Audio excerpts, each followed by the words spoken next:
2023 VBS में आपका स्वागत है। वीबीएस का मतलब है वेकेशन बाइबल स्कूल, यानी छुट्टियों की बाइबल कक्षा। इस वीबीएस का विषय था बंधुआई से वापसी। जब यहूदियों ने पापों के कारण बंधुआई में जाना था, परमेश्वर ने प्रतिज्ञा दी कि 70 साल बाद वापस लाऊंगा। इस प्रतिज्ञा को सही समय पर पूरा किया, क्योंकि हमारा परमेश्वर विश्वास योग्य और वाचा पूरा करने वाला है। हम 26 बहनें अलग अलग मंडली के हैं। लगभग 10 महीने से तैयारी किए थे। इस विषय पर तैयारी करने के लिए हमने एजरा, नेहम्या, दानियल, हग्गई, जकरिया, मलाकी की पुस्तक पढ़े थे। इस वीबीएस की कुछ झलक को अभी देखिए। वीबीएस के पहले दिन में हमने बच्चों को बताया कि यहूदी लोग क्यों और कैसे बाबुल की बंधुआई में गए। इस कहानी के द्वारा हमने बच्चों को सिखाया कि हर पाप का परिणाम होता ही है और कोई पाप छोटा नहीं होता, और चाहे कोई पाप हमें छोटा लगे, उसका परिणाम बहुत बड़ा होता है। जैसे होशे नबी कहता है, वायु बोगे तो भवंडर काटोगे। यहूदा देश के राजा और लोग बहुत दुष्ट थे। उन्होंने यहोवा परमेश्वर की हर आज्ञा को तोड़ा और तोड़ने में आनंद भी लेते थे। परमेश्वर ने बार बार भविष्यद्वक्ताओं को भेजकर उन्हें चिताया कि पश्चाताप करो, पाप करना छोड़ो, नहीं तो ताड़ना के बतौर तुम्हें बाबुल की बंधुआई में भेजूंगा। पर उन्होंने मन नहीं फिराया, तो परमेश्वर को उनको 3 चरणों में बाबुल की बंधुआई में भेजना पड़ा। इस तरह हम देखते हैं कि परमेश्वर की ये ताड़ना की प्रतिज्ञा या वचन पूरा हुआ। पर कहानी यहाँ खत्म नहीं होती है।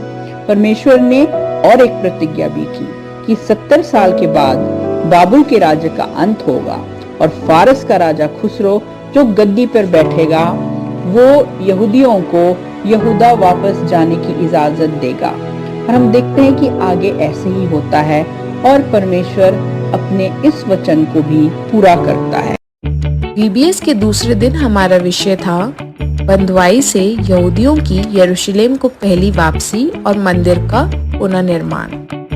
हमारा मूल विचार था विरोध तथा परमेश्वर का प्रयोजन। हमने इस दिन देखा कि फारस का राजा खुसरो ऐलान कराता है कि यहूदी वापस यरूशलेम लौटे और यहोवा का भवन बनाए। उसके ऐलान अनुसार जरुब्बाबेल के नेतृत्व में 4 महीने का सफर करके लगभग 50,000 यहूदी वापस यरूशलेम लौटते हैं। उजाड़ पड़े यरूशलेम में पहुंचते ही ये तुरंत मंदिर को पुनः बनाने का काम शुरू करते हैं। सबसे पहले वेदी बनाई जाती है, फिर मंदिर की नींव डाली जाती है, पर जल्द ही ये सामरियों द्वारा विरोध का सामना करते हैं, जिसके कारण लगभग मंदिर बनाने का काम 16 साल तक रुक जाता है। लेकिन परमेश्वर इन्हें अपने 2 नबियों को भेजकर प्रोत्साहित करते हैं कि ये काम को जारी रखें, क्योंकि यहोवा परमेश्वर इनके साथ है।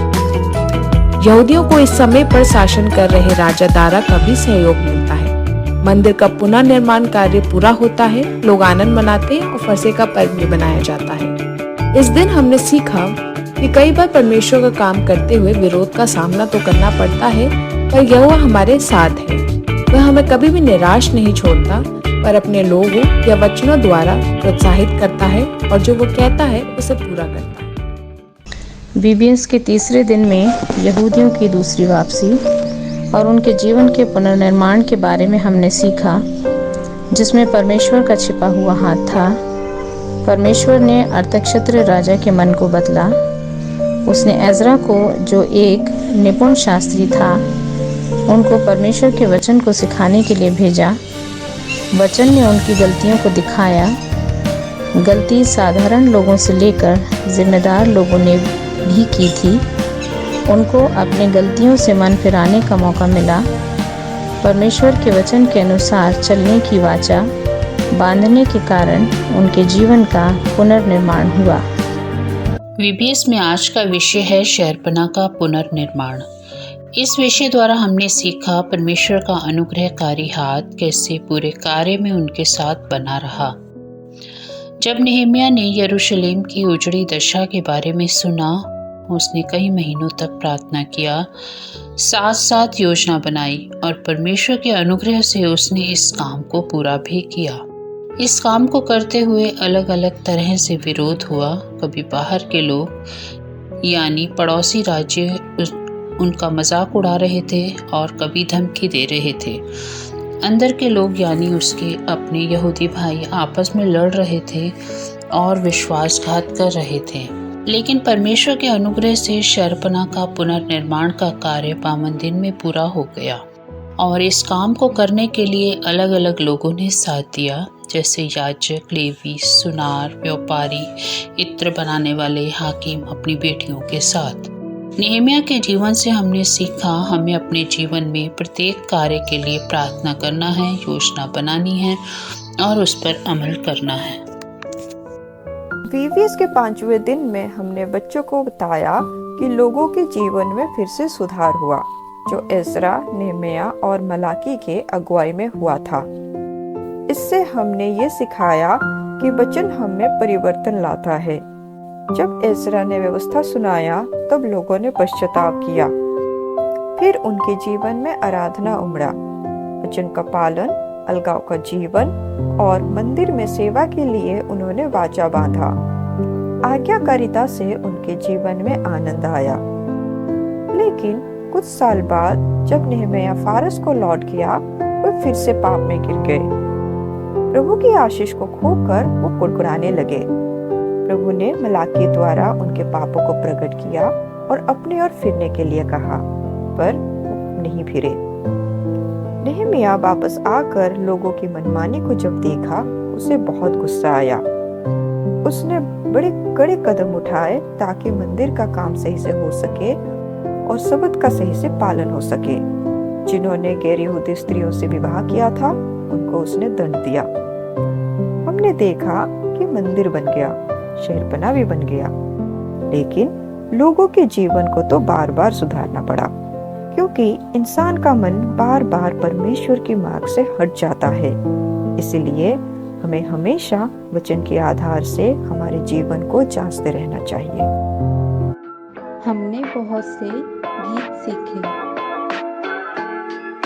लोगों ने निराश था किया, मंदिर का काम रुक हो गया। भाग गई जकरिया ने उभारा, फिर मंदिर बना दोबारा। मेरा परमेश्वर कमाल का वचन पूरा करता वही। परमेश्वर कमाल का वचन पूरा करता वही। ये पहाड़ टल जाएगा, ये पहाड़ टल जाएगा, ये पहाड़ टल जाएगा, पर मेरी आत्मा के द्वारा। एक और बात बच्चों, दीवार बनाने लगा, साथ ये यहूदी, आम लोग, हकीम, याजक, नतीन, गंदी, व्यापारी। हकीम के बेटे थे शालूम की बिटिया सोनार और लेवी। बिना अगवा के काम किए वो भले तो कोई फर्क। मिनी ब्रेकआउट रूम, जिसमें हमने वर्कशीट किया, याद करने की आयत सीखा और गेम्स खेले। लगभग 50,000 लोग वापस यरूशलेम लौटे। मत डर, क्योंकि मैं तेरे संग हूँ। तो वह इस देश की दशा को पहले की नाई ज्यों की त्यों कर देगा। इर्मिया 33 में 11। हमने कुछ मजेदार गेम खेले। ज़रुब्बाबेल हक गए, दिल से दिल मिला हुआ। Very good. इज़राइल, बेबीलोन, ठीक है इज़राइल। भाई चलिए थोड़ा और पास करेंगे। रोटी चीनी, ओके, रोटी घी रोटी। इस गेम के द्वारा हमने बच्चों को सिखाया, जैसे हम यहाँ आदेशों का पालन कर रहे हैं, वैसे ही हमें परमेश्वर के आदेशों का पालन करना है।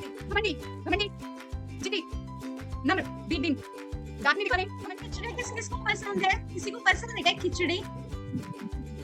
पसंद है? मुझे तो नहीं पसंद। आ रहा है, अक्षर आ रहा है। दानियल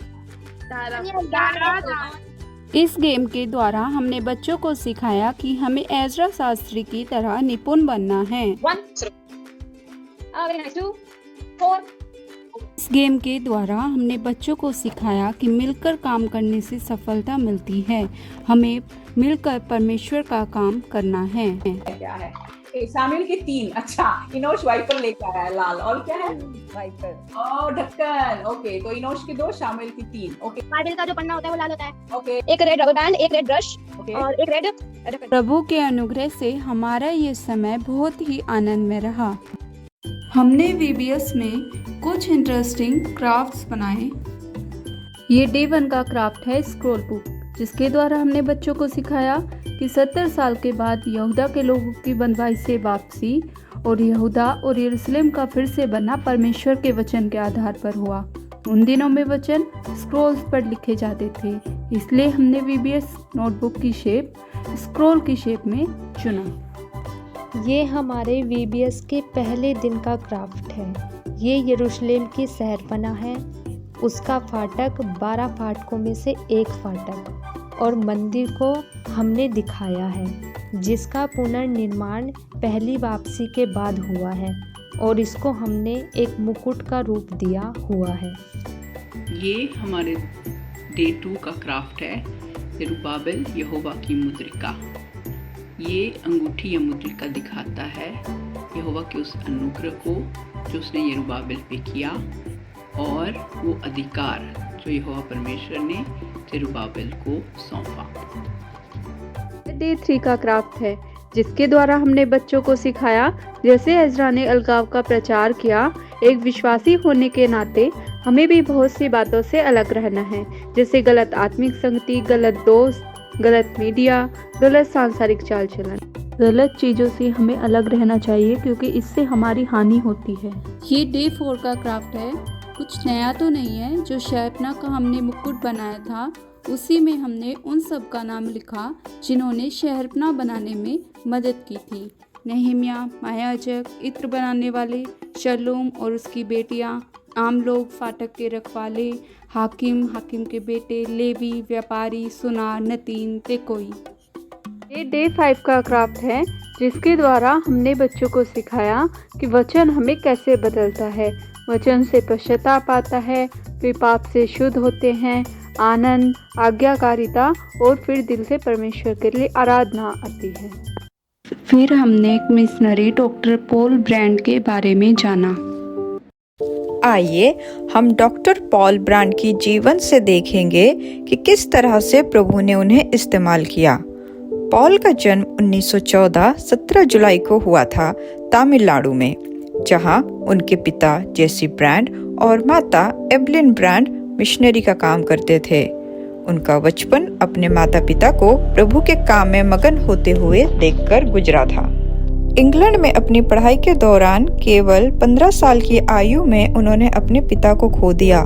पिता की मृत्यु ने उन्हें निराश जरूर किया, लेकिन जब उन्होंने अपने माँ को मिशनरी का काम जारी रखते हुए देखा तो वो उत्साहित हुए कि प्रभु के लिए वो इस्तेमाल हो पाएं। कंस्ट्रक्शन से जुड़े कोर्स के बाद प्रभु के अगुवाई में पॉल ने डॉक्टर बनने का निर्णय लिया। 1946 में उन्होंने CMC वेल्लोर में काम करना शुरू किया। रॉबर्ट कोक्रेन, एक सीनियर डॉक्टर, ने उन्हें कोढ़ियों का इलाज करने के लिए उभारा। फिर उन्होंने कोढ़ वाले अंगों पर सर्जरी करने का तरीका निकाला। कोढ़ियों का पुनर्वास के लिए उन्होंने न्यू लाइफ सेंटर खोला। उनके जीवन से बहुत से लोग सच्चे परमेश्वर को भी जानने लगे। 1966 में वो अमेरिका चले गए और लुइजियाना स्थित एक हॉस्पिटल में कोढ़ियों का इलाज करना उन्होंने जारी रखा। उनके काम के लिए उन्हें बहुत से पुरस्कार भी मिले। 2003 8 जुलाई को प्रभु ने पॉल को अपने पास बुला लिया। पॉल ने सीखा था कि कोढ़ होने से दर्द महसूस होना बंद हो जाता है और हमारा शरीर चोट खाकर नष्ट हुआ जाता है। इसी प्रकार अगर हमारे गलत काम हमें नहीं कचोटता तो पाप रूपी कोड़ हमारे आत्मिक जीवन को नष्ट कर देता है। इसीलिए प्रभु यीशु के पवित्र लहू से हमारे विवेक को शुद्ध करना जरूरी है। आशा करते हैं कि आपको ये हमारी प्रस्तुति पसंद आई होगी। हम परमेश्वर का धन्यवाद करते हैं कि वो VBS में बच्चों को लेकर आए, इन बच्चों को हमारे साथ जोड़ा। बच्चों का धन्यवाद करते हैं कि उन्होंने इतने अच्छे क्राफ्ट्स बनाए, वर्कशीट किया, मेमोरी वर्ड्स याद किया। परमेश्वर का धन्यवाद करते हैं कि उन्होंने VBS को स्टार्ट करने में और 5 दिन अच्छे से होने में, इसकी तैयारी करने में हमारी मदद की। आप सबका भी धन्यवाद जिन्होंने इस VBS के लिए प्रार्थना किया। आने वाले दिनों में परमेश्वर इन बच्चों को अपनी महिमा के लिए इस्तेमाल करे और इन बच्चों को अपने मार्ग में चलाए। इसके लिए भी आप लगातार प्रार्थना करते रहें और ये भी प्रार्थना कीजिएगा कि आने वाले दिनों में बच्चों के लिए और भी कार्यक्रम कर सकें। अगर आप आने वाले दिनों में हमारे साथ संगति में जुड़ना चाहते हैं तो हर रविवार को दोपहर 1:15 को ऑनलाइन संडे स्कूल होता है। दिए गए पोस्टर पर दी गई ID से आप जुड़ सकते हैं। आपको आमंत्रित किया जाता है और हर बृहस्पतिवार को शाम 7 से 8:15 तक Roorkee student fellowship Bible study होती है, जो जवानों के लिए प्रभु में बढ़ने के लिए मदद करेगा। आप सभी को इसके लिए भी हम आमंत्रित करते हैं। आप सभी का बहुत बहुत धन्यवाद। सभी को जय मसीह की।